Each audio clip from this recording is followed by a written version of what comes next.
지난 시간에 임플란트 수술을 위한 진단하고 치료 계획하는 것, 처음에 이제 수술을 받기 위해서 환자의 전신적인 상태가 문제가 없나 뭐 이런 것부터 해서 구강 내 상태도 확인하고 눈으로 우리가 육안적으로 직관적으로 알 수 있는 그런 부분들을 어느 정도 확인을 한 다음에 이렇게 이가 빠진 부분을 실제로 우리가 대략 짐작으로 하는 게 아니고 이를 이렇게 정상적으로 만들었다 생각해서 요거에 맞게 임플란트를 심어야 되니까 진단형 납형이라는 걸 만들어서 이렇게 본다. 실제로 치아별이 이렇게 되겠구나 하는 거를, 이 치아가 이렇게 기울어져 있으면 이게 이렇게 뿌리가 이렇게 기울어져 있는데 임플란트가 이렇게 들어가면 안 되겠지, 그지?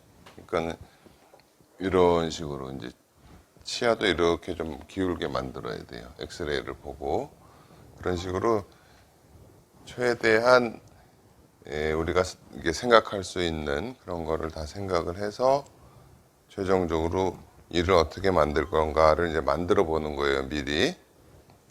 그래서 이거를 복제를 하는 거예요. 그래서 복제 모형을 만들어 가지고 여기다가 그 엑스레이용 스텐트를 만드는 작업을 잠깐 보여주는 건데, 이렇게 이제 뭐 옴니백이라는 걸 찍어서 여기다가 넣어도 되겠죠, 그죠? 그래서 치아 4개, 그거에 보통 우리가 임플란트를 심을 때 제일 좋은 거는 이렇게 치아의 중앙 부위로 임플란트 홀이 들어가도록 이런 식으로 생각을 하고, 그죠? 이렇게 들어가는데, 이 뼈의 또 중심하고 맞아야 되니까 뼈의 상태, 뼈는 여기 있는데 치아는 여기 있다 그러면 뭐 이렇게 심어야 되나 아니면 뼈를 이렇게 만들어야 되나, 그런 계획을 세워야 될 거 아니에요.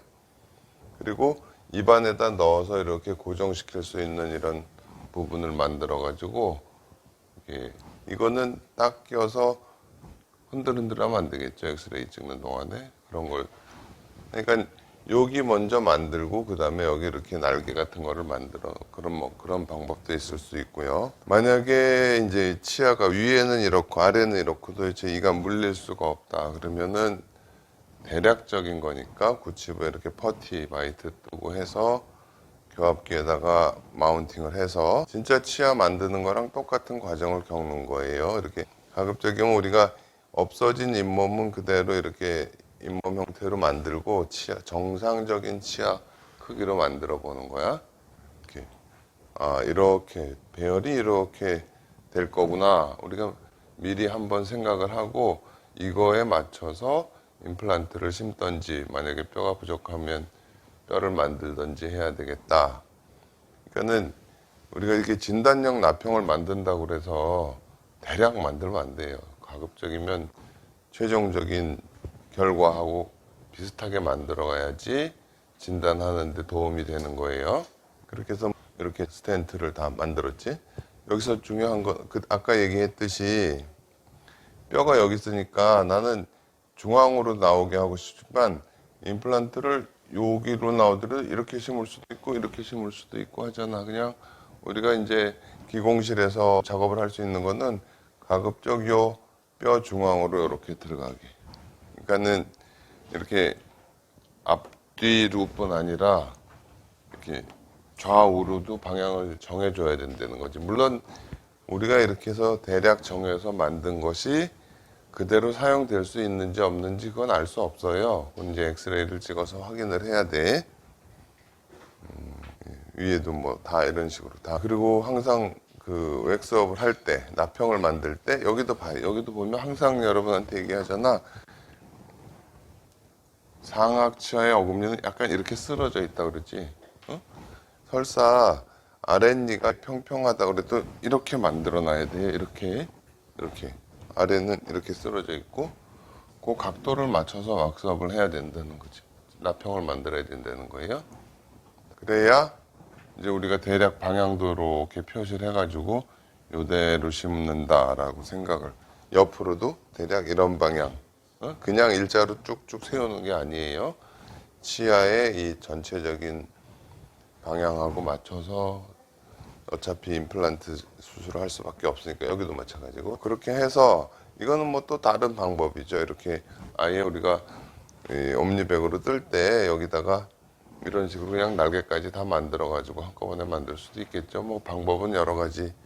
그다음에 이제 아까 얘기했지만 여기 이렇게 잇몸이 푹 꺼져 있는 부분은 그냥 이런 핑크 왁스 같은 걸로 채우고 정상적인 치아 사이즈만큼 만든다. 그리고 또 우리가 여기 이렇게 푹 꺼진 채로 이를 만들면 이게 모양이 안 나와요. 그러니까 짐작을 할 수가 없어요. 이렇게 메꿔 놓고 작업을 한다는 거. 그리고 실제로 치아가 요만큼 있는 데까지만 표시를 해야지 엑스레이를 찍었을 때 뼈에서 여기까지 거리가 얼마 되구나 그런 걸 알 수 있을 거 아니야, 그지? 최대한 정상적인 치아의 크기, 뭐 전후 방향, 좌우 방향을 다 맞춰서 나평을 만들고 그거에 맞게 이렇게 표시를 금속 제품 같은 거를 넣어서 방향, 위치 방향을 표시를 한다 그 얘기예요. 이게 이렇게 됐어. 이걸 어떻게 하나? 이걸 어떻게 하나? 그냥 막연하게 생각하는 게 아니에요.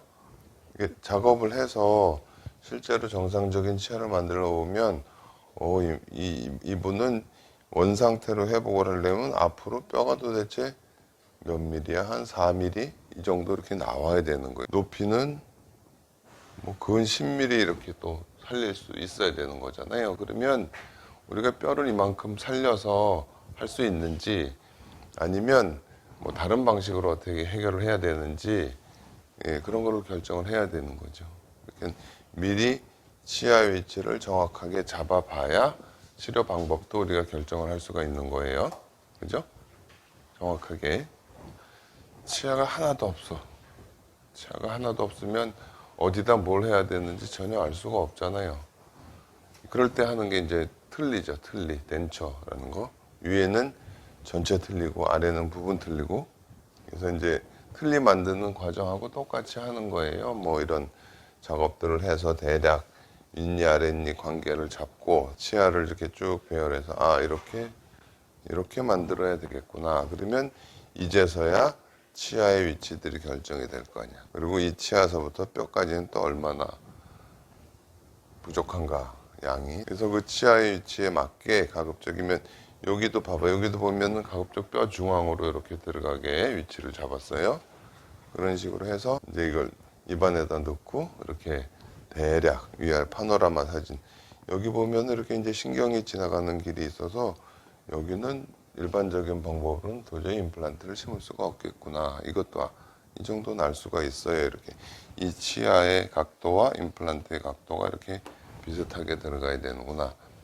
전후 각도 다음에. 근데 이걸 단층 촬영을 해서 보면 우리가 맨 뒤에 심으려고 한 8번 정도 되는 위치에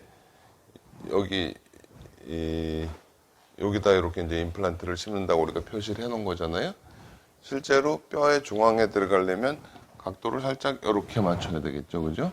그리고 이 부분에 뼈가 많이 모자르겠죠. 그지?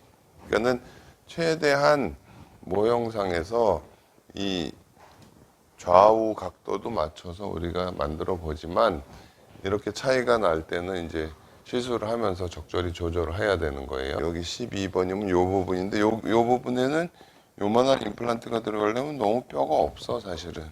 그러니까는 대략 여기다가 우리가 그런 뼈를 만드는 계획을 세울 때도 임플란트가 이렇게 들어가야 되니까 이 부분을 이렇게 쌓아야 되겠구나. 그죠?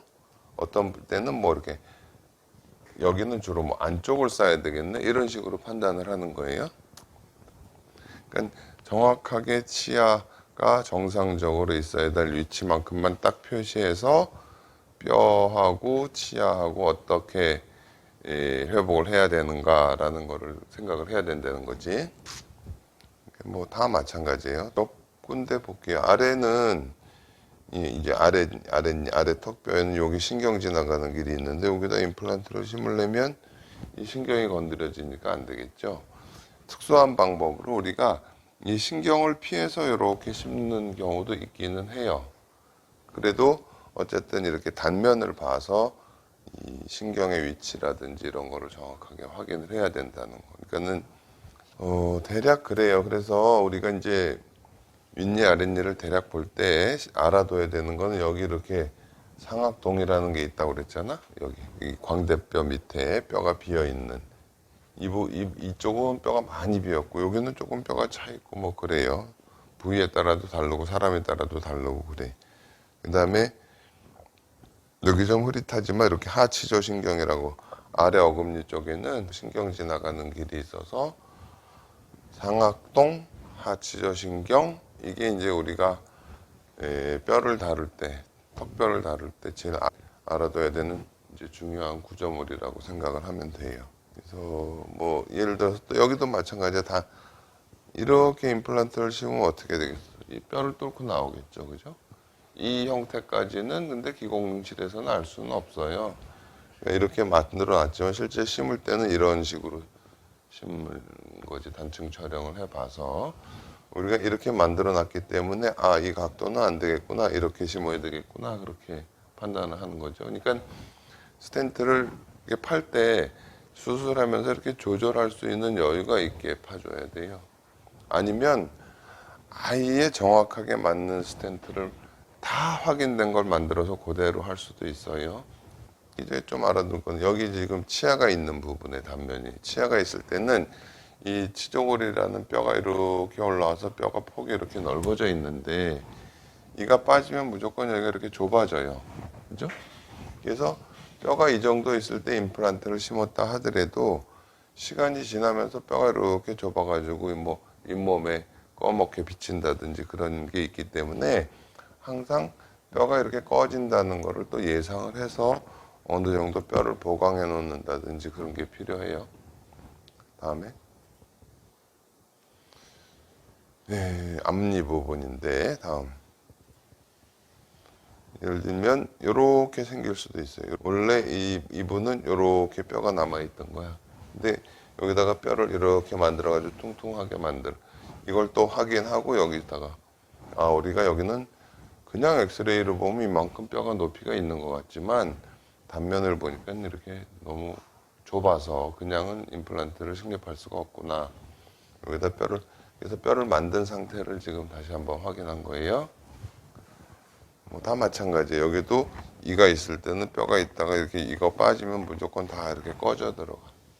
그래서 처음에 앞니를 잘 한 것 같은데 시간이 지나면서 점점 꺼멓게 보이고 잇몸이 올라가고 그런 것까지 예상을 해야 돼요. 이제는 예전에 경험들이 없을 때 그런 식으로 시술된 부분이 좀 있어요.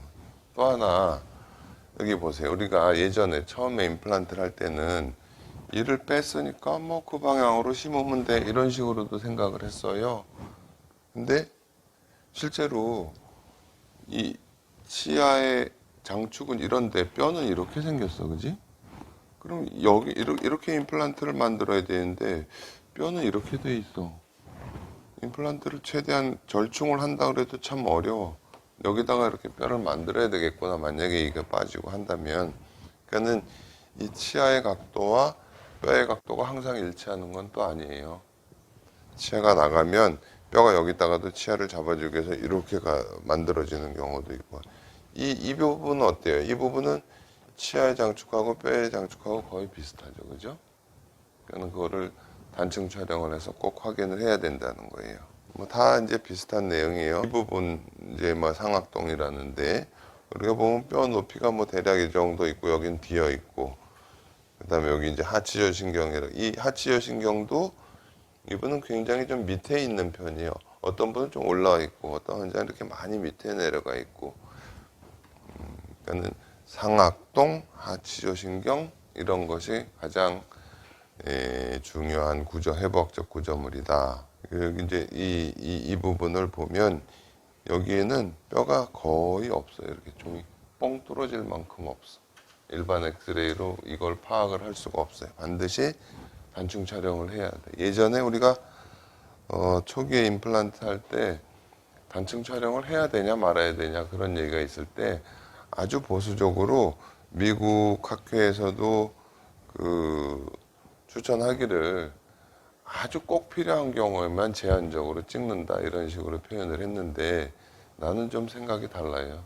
우리가 시술하기 전에 이 뼈의 상태를 입체적으로 정확하게 알고 들어가야 그러니까는 어떤 우리가 시술하는데 이 부분은 좀 해로운 부분, 이 부분은 좀 이로운 부분이 있다. 단층 촬영하는 게 약간의 방사선량을 쪼이지만 시술을 정확하게 하는 데는 유리하다 그럴 때는 어느 게 완벽하게 유리하고 어느 건 완벽하게 해롭고 그런 것보다는 상황에 따라서 이거를 그래도 이익이 해로운 것보다는 더 많다 그러면 그렇게 하는 게 더 낫다고 판단을 하는 거예요.